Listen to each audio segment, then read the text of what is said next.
Yorana, merci pour votre fidélité. Dans l'actualité de ce dimanche, le bingo est désormais autorisé sous 3 conditions. Il reviendra au président de la Polynésie d'accorder ou pas une autorisation. Une loi de pays que le gouvernement défendra bec et ongle à Paris. On vous dit pourquoi dans ce journal. Comment détecter un cancer du sein? Cela commence avec des gestes simples que très peu connaissent encore. Alors en ce mois d'octobre, on sensibilise pour réduire le nombre de femmes atteintes de la maladie. Au chapitre sportif, Benjamin Zornioti remporte le triathlon de Polynésie. Ce grand athlète termine le parcours en seulement 1h59 minutes et 9 secondes à Tevayuta. Sous une pluie battante, une trentaine de marathoniens a pris le départ du semi-marathon. Parmi eux, Teiva Izal qui, sans surprise, décroche la première place du podium. Nous verrons cela plus en détail avec d'autres actualités dans notre page sportive du week-end, présentée comme chaque dimanche par David Chang. Et enfin, notre rubrique dominicale nous emmène à Rangiroa. La collecte de coquillages était le seul revenu pour beaucoup de familles. Exemple dans cette édition avec Timarama en 1998. C'est fait, les jeux d'argent et de hasard sont désormais réglementés en Polynésie. Après un vif débat, une loi de pays a été votée en ce sens par les élus de la majorité à l'Assemblée. Mais à l'unanimité, les représentants ont rendu un avis défavorable sur l'ordonnance prise par le gouvernement central réformant ses activités. Il faut dire qu'en Polynésie, le bingo, c'est comme qui dirait installé dans les mœurs au fil des ans. Thierry Stumfler et Teva Lubra. Bingo, Rami, Mahjong, toutes les parties que nous avons pu filmer se déroulent en petit comité. Reste que même ces distractions en famille, pourrait-on dire, n'ont pas d'existence légale. Parce que la semaine, je travaille, le week-end, bon, je m'ennuie, un petit jeu, par-ci, par-là, avec une petite somme. En revanche, dès qu'il s'agit de sommes plus importantes, les caméras ne sont pas les bienvenues. Ces bingos se déroulent clandestinement. Du coup, certains participants se disent favorables à un encadrement afin de ne plus devoir se cacher. Ça, on n'aura pas peur, parce qu'il y a des jeux où, quand on se rend comme au bingo, on a toujours la visite des mots d'œil, donc après, ça fait peur, on joue dans la peur et puis on gagne pas de temps. Le débat autour de cette loi de pays sur les bingos a eu lieu jeudi dernier à l'Assemblée. Et les invectives ont volé entre un vice-président du gouvernement très vindicatif et l'opposition. Car dans les îles comme ailleurs, le sujet a un petit côté sulfureux. On ferme les yeux, réellement. On ferme les yeux sur cette situation-là parce que ce sont vos populations.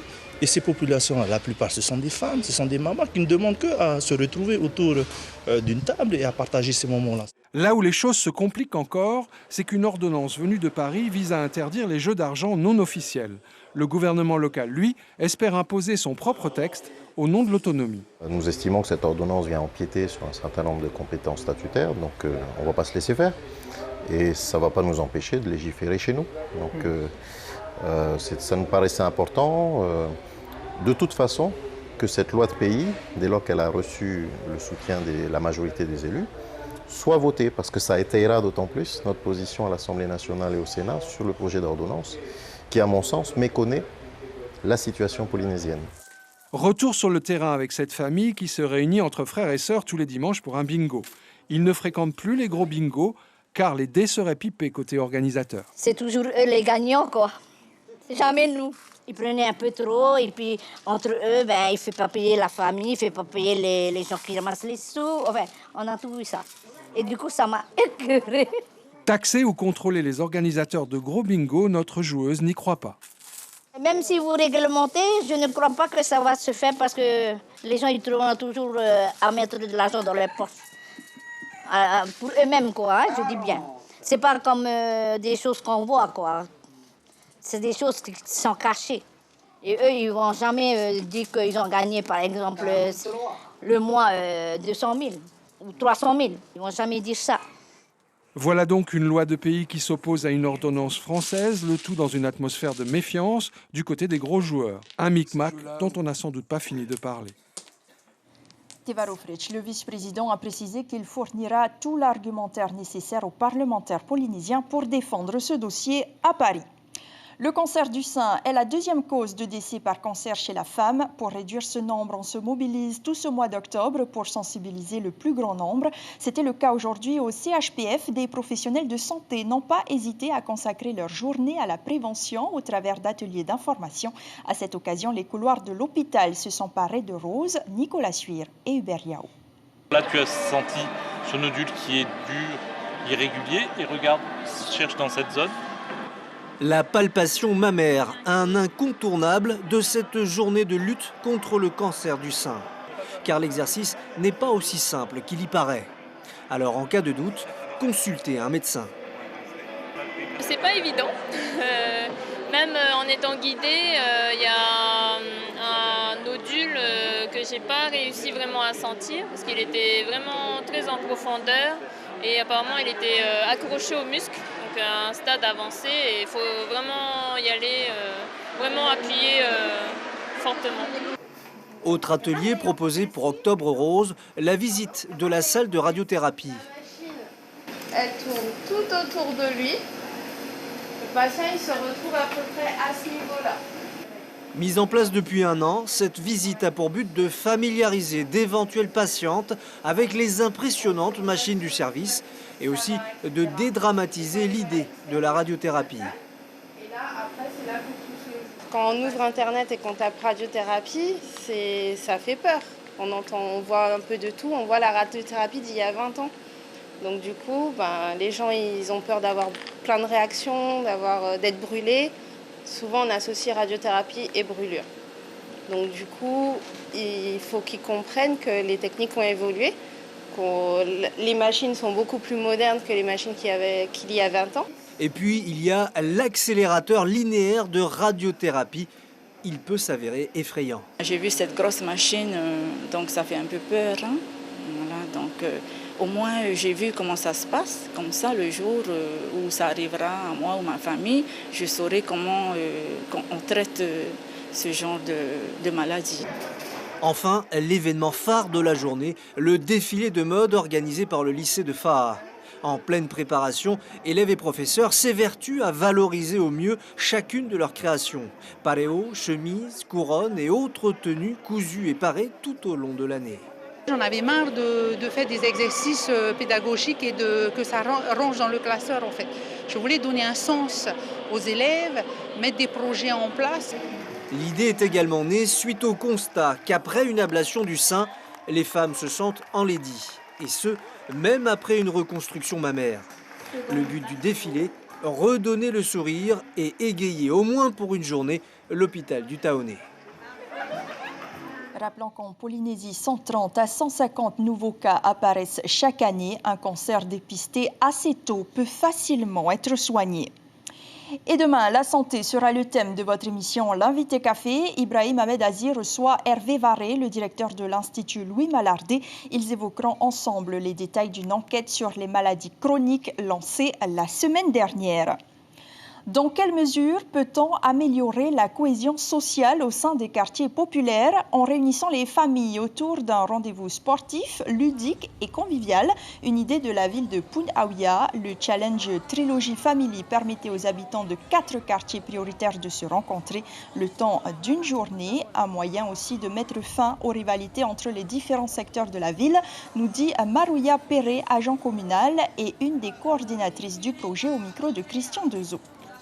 L'idée étant de les rassembler, de les fédérer, de les faire participer à des ateliers tels que artisanaux, sportifs, ludiques, récréatifs, etc. On essaie également de mélanger les quartiers, les habitants des différents quartiers prioritaires que nous visons justement avec ma collègue Sonia. Et voilà, et de partager une journée ensemble, de passer une très belle journée ensemble et en famille. Et le moment est donc venu de parler sport avec David Chang.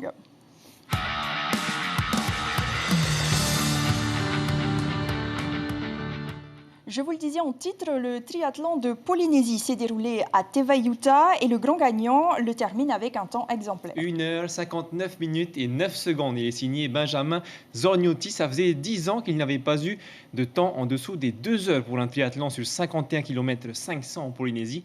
Lorenzo Marama, James O et Teva Levra pour le résumé.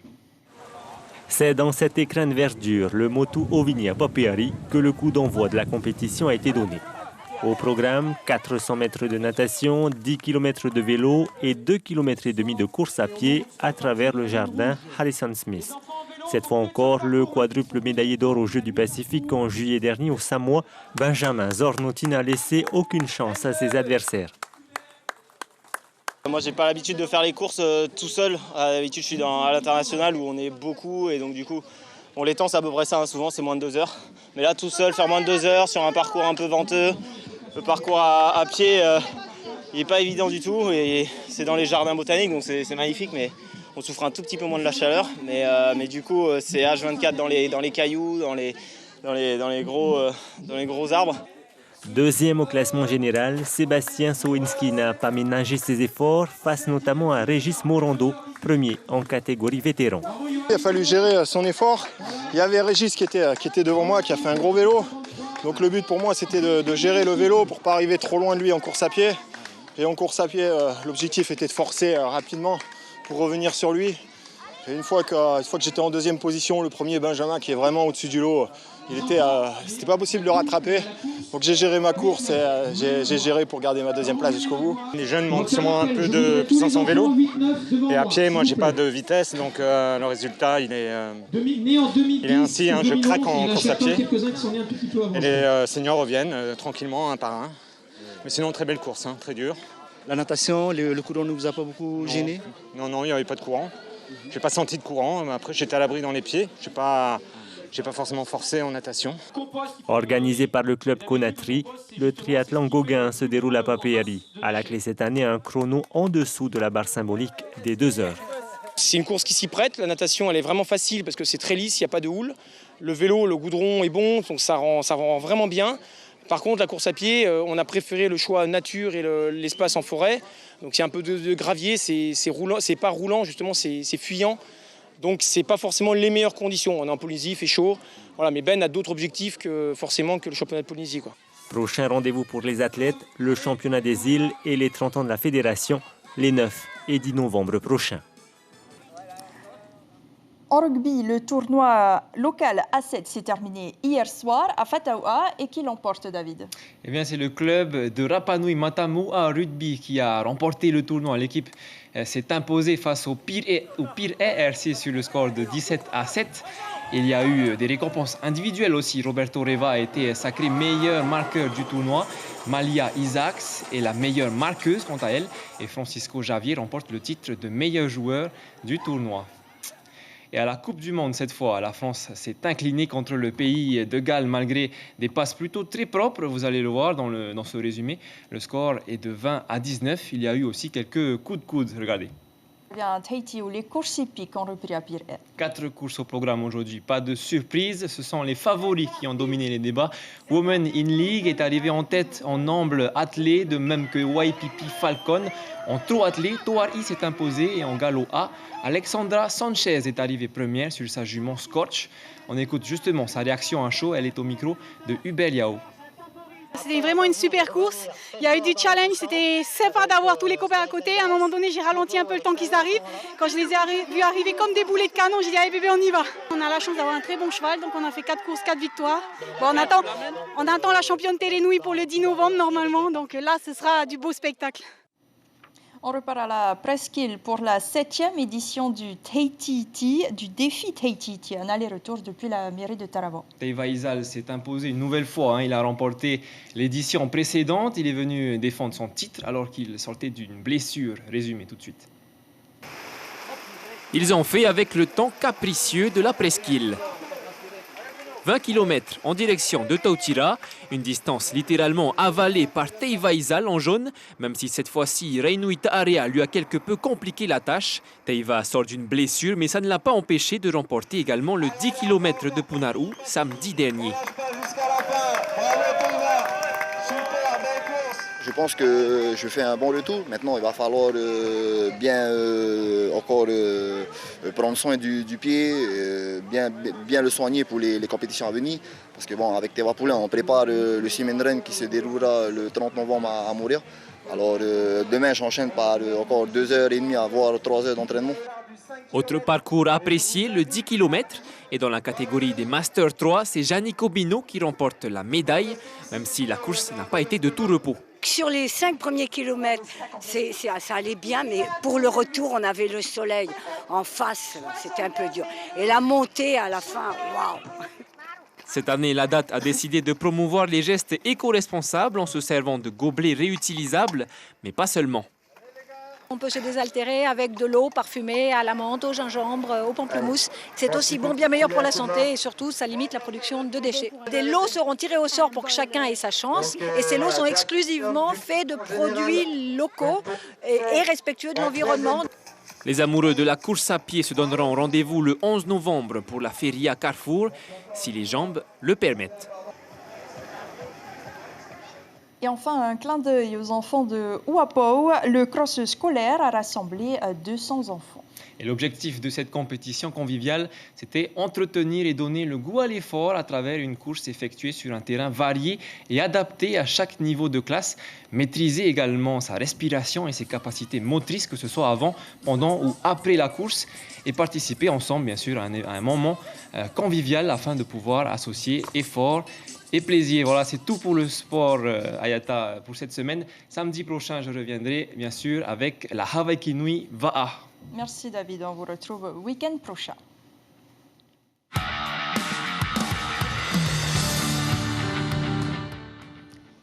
Et nous venons de l'apprendre, un homme a été interpellé samedi soir à l'aéroport de Fa'a avec 240 grammes d'ice dans ses bagages. L'homme arrivé de Hawaï, il est actuellement en garde à vue. À Nouméa, le festival Franco-Océanie se tient week-end prochain à Boulari et une délégation d'Aroué y participe. Des étudiants et leurs accompagnateurs ont été accueillis au centre des Toéré à l'aéroport de la Tantouta. Pendant 3 jours, les différentes communautés du Caillou et les villes jumelles de la commune feront part de leur savoir-faire et de leur histoire autour de l'art, la danse, la musique et les chants. Certains partent, d'autres reviennent. C'est le cas de Kenji Girac et de ses musiciens. Ils sont arrivés vendredi soir à Tahiti. Le chanteur Gypsy continue sa tournée l'Amigo Tour avec son groupe. Il vient, dit-il, transmettre de la joie au public et la voir dans ses yeux.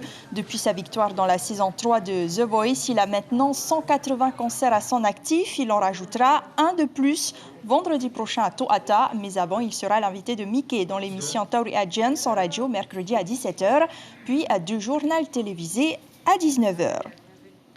Notre rubrique du dimanche que vous appréciez, nous partons à Rangiroa pour découvrir le ramassage de coquillages. En 1998, cette activité était le seul revenu de Papa Tiarama. Regardez.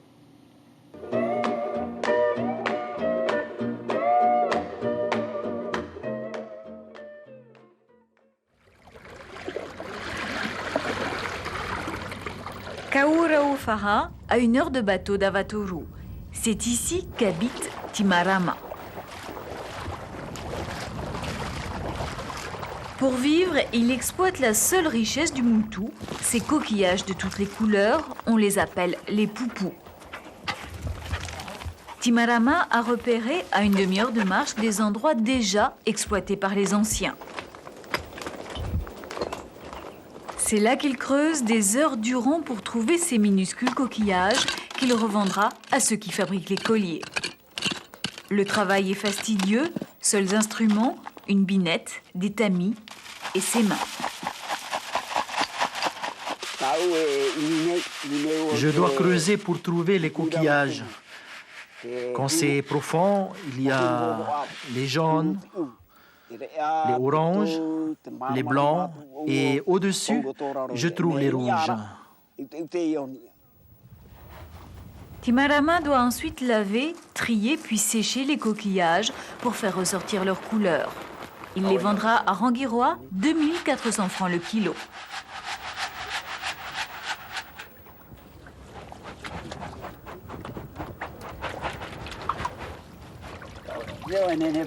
Les gens disent que les coquillages sont chers, mais vu le temps que j'y passe, c'est pas cher, car ça demande beaucoup de travail.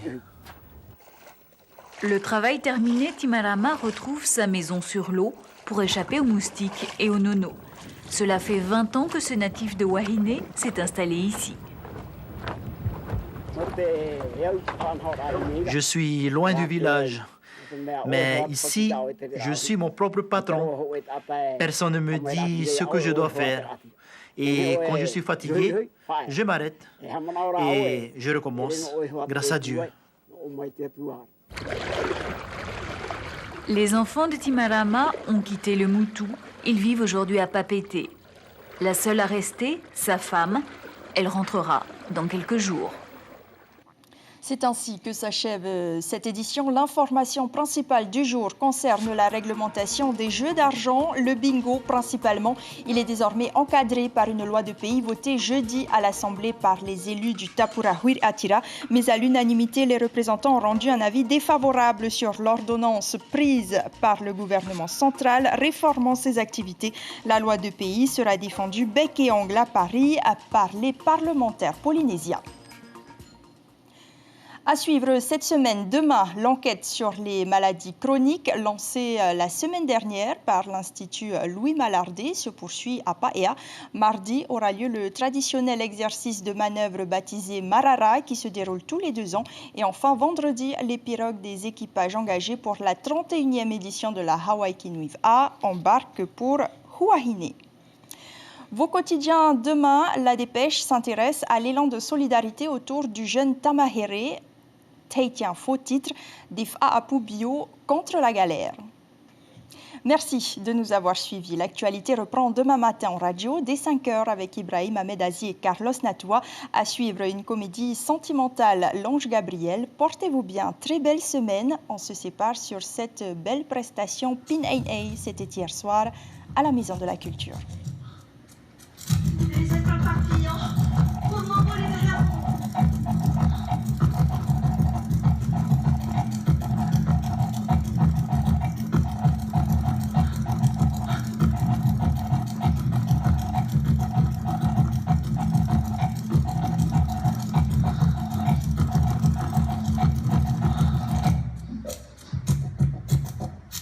Retrouvez notre journal en replay sur notre site internet.